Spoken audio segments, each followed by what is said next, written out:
Welcome to Eagle 7 News. I'm Jonathan Laansma. And I'm Lizzie Arehart. Eagle 7 News starts right now. Now, from the Mel Johnson Studios at the University of Northwestern, this is Eagle 7 News.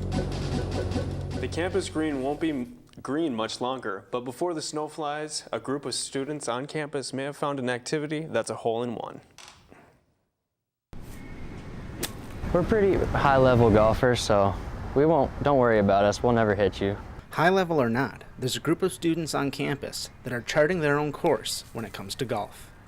We just kind of got creative, came up with something.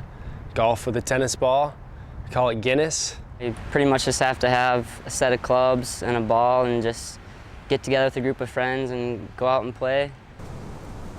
Night or day, golf ball or tennis ball, these golfers are the real deal. As soon as football's over, we're gonna have to start playing a little more. Rain, snow, it's diehards. It's just something to do to get outside, enjoy the weather, especially like now. It's been super nice in the fall. So we know why they play, but how do they play? Try to aim for a tree and either hit the tree trunk or the wood chips around the tree and use that as the hole. They're making up different rules about the cement's water or different hazards and stuff, so that's pretty fun. That's why I think it's more fun than real golf, actually. While it may be similar to golf in many ways, Guinness takes fun to a whole nother level. There's a lot of competition in it, but it's not really about the competition. It's about having a good time with your friends and just being out on the course, which happens to be our beautiful campus. For Eagle 7 News, I'm Jens Calgren. As the fall season comes to a close, the women's basketball season is just beginning. Last year, Eagle 7 told you about the injury that had Tiffany Stubbs sidelined. We checked back with Tiffany as she prepares for her final season. Even more excited about this season. I talked with Tiffany Stubbs about the status of her finger injury and how she's bouncing back for her final season. Well, I was out until July, so that's when I started practicing for this season, and I would start practicing. I didn't have the consistency, the backspin wasn't there, that type of thing, and then slowly, it started to come back. Whether it was on or off the court, her teammates were there through it all. My teammates are like my sisters now, and they were there for me through that whole process last year and through really everything. It's been a really special experience. As a leader, it did impact me positively. I think I have a better, sympathy for people with injuries, and the chance to come back and lead and do this one more time is really exciting, and I'm thankful that I have that senior season. This experience has given Tiffany a better understanding of what it means to move forward. The biggest thing is to be resilient and to push forward, because there is always something better somewhere later, and to let people help you and to let yourself grieve those processes, but also to not let yourself get too down and to stay focused and know what your goals are. That really helped me with that perseverance to get through it. With Eagle 7 News, this is Jonathan Laansma. Tiffany and the rest of the women's basketball team will be opening their season Friday at the Erickson Center against Trinity Bible College.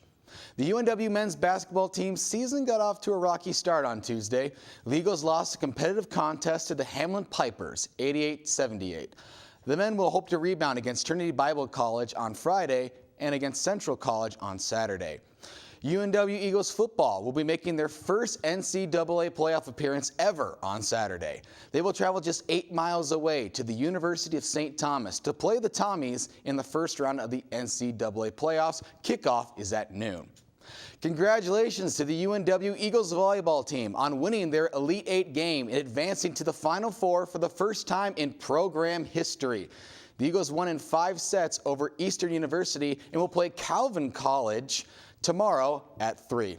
Also, congratulations to Lindsey Peterson for being named AVCA D3 National Player of the Year, and to Coach Beth Wilmoth for being named AVCA D3 National Coach of the Year. That's it for sports. Back over to you, Jonathan.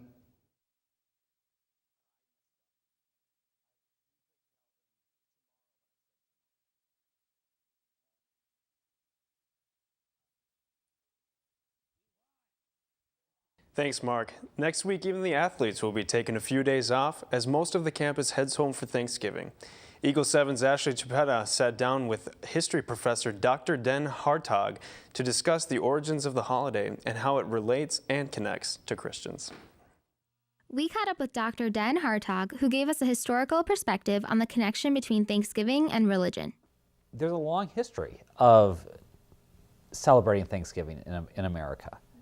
This is not something that just kind of appeared overnight, but it has long roots. This might be a familiar story, right? We do have to think about the pilgrims coming over to the New World, coming over to a real wilderness, and seeking that for their own religious liberty. It's the next year, by 1621, as they've become established, they have a celebration which is simultaneously a harvest celebration and Thanksgiving to God. It is a distinctively religious celebration, even in 1621.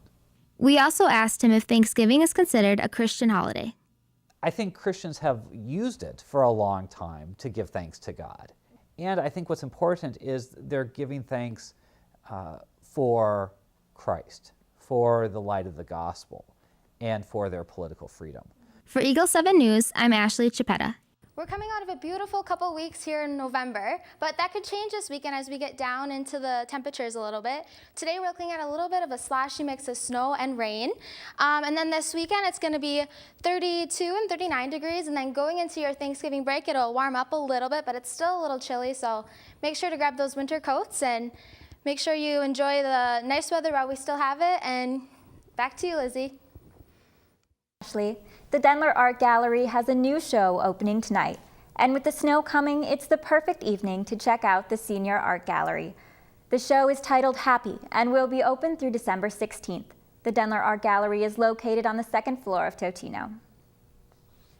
Social media is more than a fad. It's the primary way many people communicate. But that doesn't mean it's easy. Eagle 7's Sydney Werline had more on how to be kind online.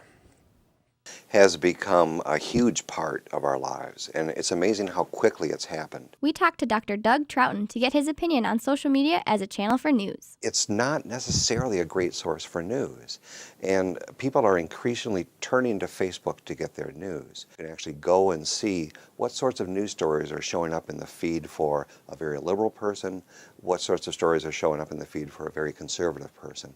And you compare these and you realize, well, it's no wonder that people don't understand each other any longer. And we need to understand the world around us. It's not enough to just stay in our little narrow silo where our own views are being reinforced. One thing that you see on Facebook and other social media is people behaving in a very uncivil manner. A smart person who disagrees with me is someone that maybe I can learn from or maybe I can teach. We can have a productive relationship. So I think we need to start seeing disagreement as an opportunity rather than as a threat. Yeah, realize that our words have power, our words have consequences, and try to use our gift of language as God intended, which is to bring peace into the world rather than chaos.